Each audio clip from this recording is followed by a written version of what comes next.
Hello everybody, welcome. The title of this video is Denied ERISA Long-Term Disability. Here's how one woman fought back. How this ERISA long-term disability lawsuit unfolded against Prudential. Let's take a look at this case. So this case is as the U.S. District Court for the District of Massachusetts. And here is the plaintiff and here is the defendant, the Prudential Insurance Company. And so she's bringing this complaint against Prudential, and this action arises under ERISA, the Employee Retirement Income Security Act, and the court has jurisdiction under 29 U.S.C. 1132F, and she brings this action to recover long-term disability benefits due to her, and she had it under the Employee Benefits Plan.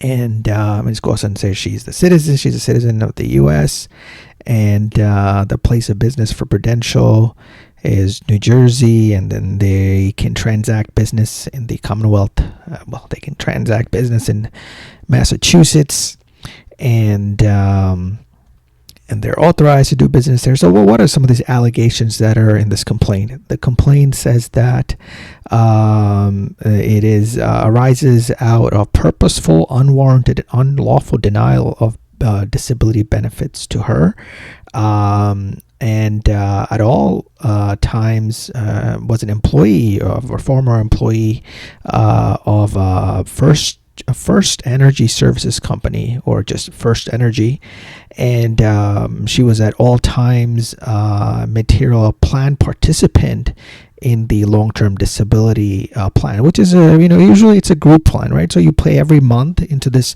group plan, hoping that when you need it, they're there for you. So we'll read through what happened here. So Prudential is the insurer of the benefits under the long-term disability plan, is the named fiduciary for deciding claims for benefits under the long-term disability plan and for deciding any appeals denied claims. So they administer the claim. They're saying that as a decision maker and a payer of plan benefits, Prudential administered this claim with a conflict of interest, and the bias this created affected the claim's determination.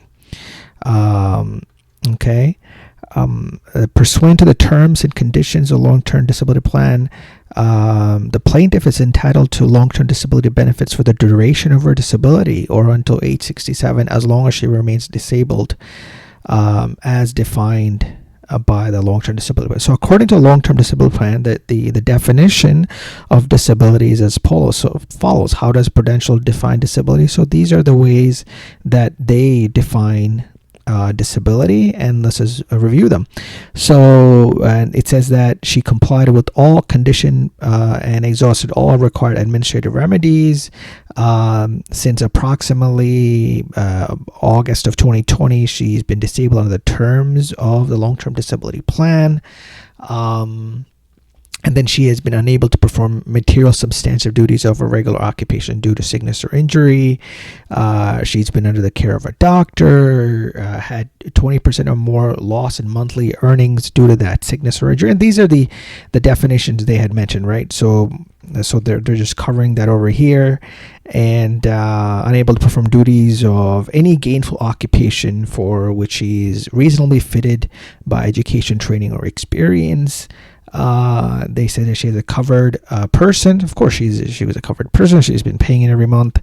And following the elimination period, she made a claim to Prudential under long-term disability plan for disability benefits. And let's see what happened. So they initially found her to be disabled and paid benefits through February of 2022, at which time the claim was denied. So what happens when the claim is denied? You file an appeal, right?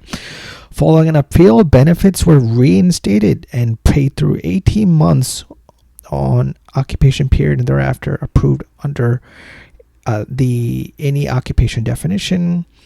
By letter dated May 9, 2024, the insurance company denied a claim for continued long-term disability benefit beyond May 31st, 2024. So basically, they denied her, she appealed, then they reinstated, then they denied again. alleging no longer satisfy the definition of disability of the policy, then filed another appeal of the denial. Prudential affirmed its previous decision to deny the long-term disability benefits, timely and properly submitted an appeal of the denial. Then they affirmed their previous decision to deny the claim for continued long-term disability benefits and advised her she should file a lawsuit, which is what she's doing. Like these companies, they really, you pay every month hoping that they're there for you when you really need them. But, when you look at these public court records, this is what you really see as to they sometimes pay a little bit, then they stop paying.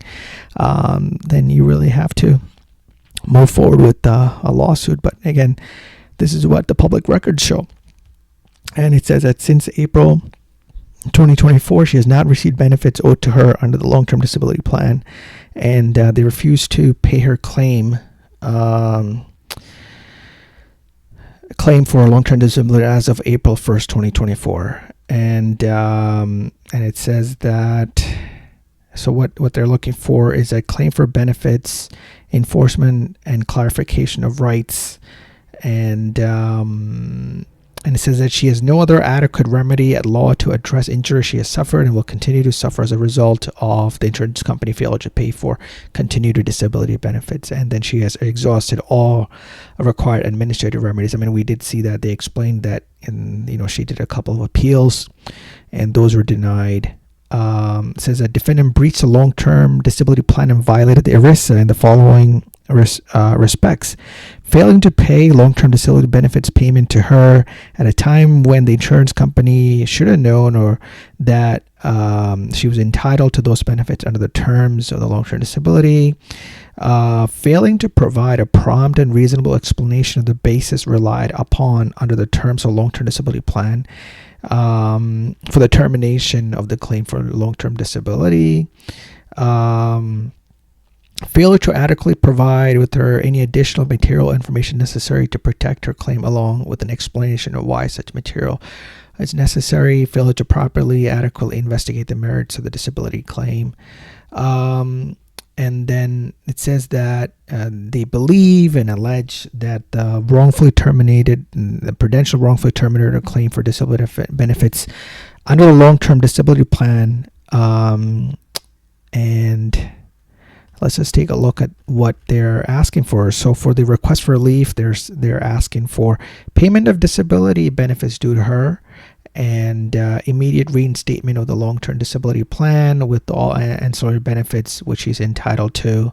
And then they're asking for all the payments for all costs and attorney fees incurred, and then pre-judgment and post-judgment interest. It is interesting is that when you look at these public court records of ERISA long-term disability denials, it is interesting is that they sometimes pay for a little bit, then it is denied. But again, if you like this, give me a thumbs up, like, subscribe, because I'm really passionate about these denials from these insurance companies, and we just want to take a look at the public court records. Those are publicly available to anybody to read and see what's really happening with the long-term disability insurance. Thanks so much. Bye-bye.